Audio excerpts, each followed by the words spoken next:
Assalamualaikum warahmatullahi wabarakatuh. Nama Revali Rizi Ikhwan dengan BP 1713-060008 dengan mata kuliah yaitu Kewirausahaan di kelas Ekonomi Syariah B dengan dosen yaitu William Meta SEME. Nah, di mana tujuan saya membuat video ini yaitu untuk memenuhi tugas dari studi kasus yang ketiga.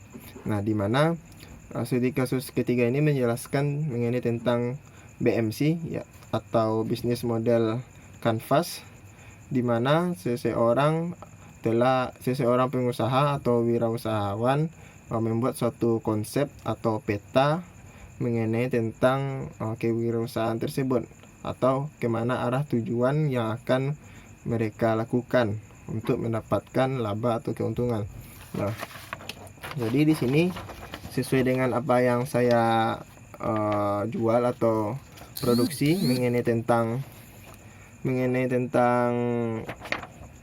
lampu tidur, yaitu dari pertama yaitu customer segment. Nah, customer segment ini yaitu seseorang ataupun orang yang ingin membeli suatu barang, di mana barang tersebut dijual sesuai dengan keinginan dari customer segment itu. Salah satunya Mawar menjual lampu tidur.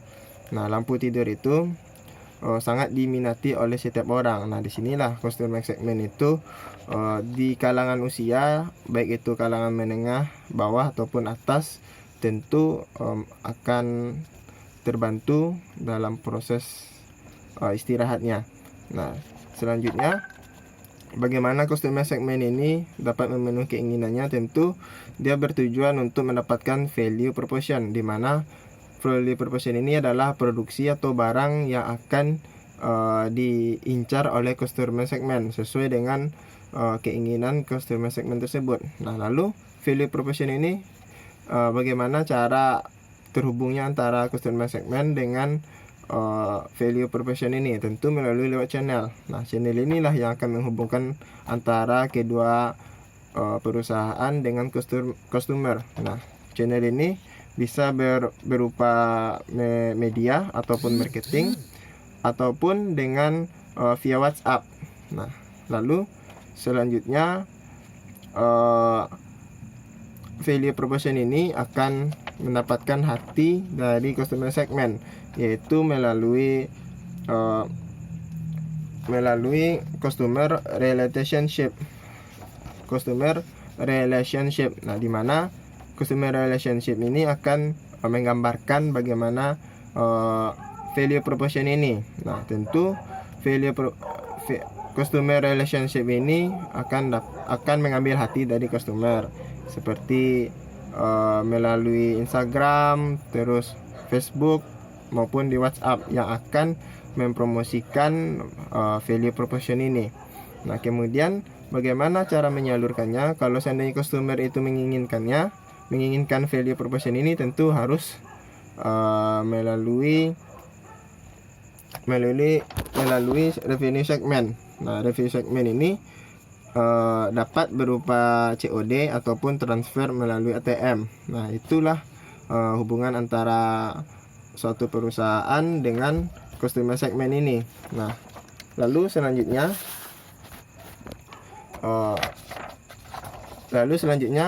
bagaimana cara value proposition ini terbentuk? Tentu melalui dari beberapa proses blok ini.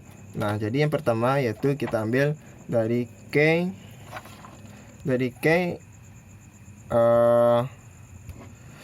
resource.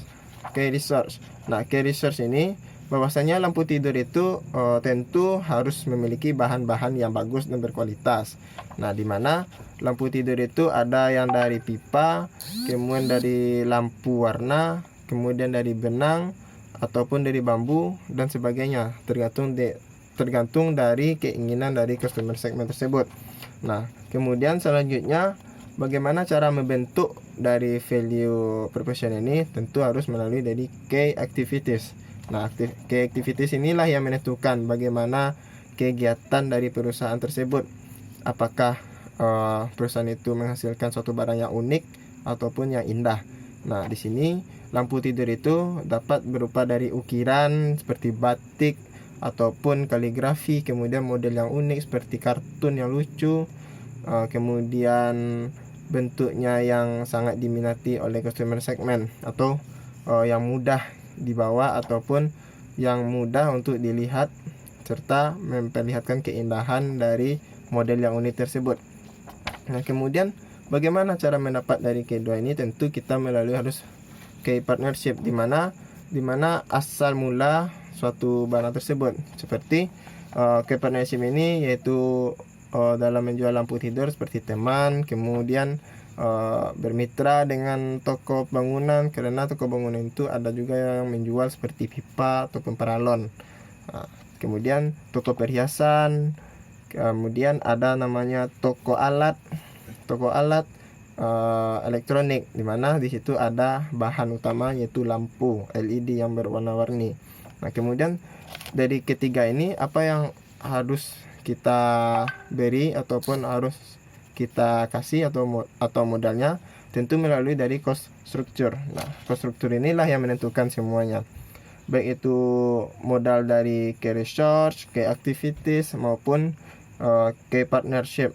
Nah, jadi dalam lampu tidur tersebut harus memiliki modal. Nah, yang saya bikin lampu tidur itu yang bermodalnya 50.000 sama semuanya gitu.